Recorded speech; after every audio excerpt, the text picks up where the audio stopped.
നമസ്കാരം. ന്യൂസ് കേരള പ്രധാന വാർത്തകളുമായി CK നാസർ കാഞ്ഞങ്ങാട്. സംസ്ഥാനത്തെ ക്രമസമാധാന ചുമതലയുള്ള ADGP MR അജിത് കുമാറിനെതിരെ വിജിലൻസ് അന്വേഷണത്തിന് ഉത്തരവിട്ട് സർക്കാർ.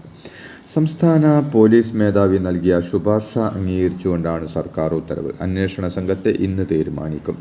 അനധികൃത സ്വത്ത് സമ്പാദനവും കെട്ടിട നിർമ്മാണവും ഉൾപ്പെടെയുള്ള കാര്യങ്ങളാണ് ADGPക്കെതിരായ വിജിലൻസ് അന്വേഷണത്തിൻ്റെ പരിധിയിൽ വരിക.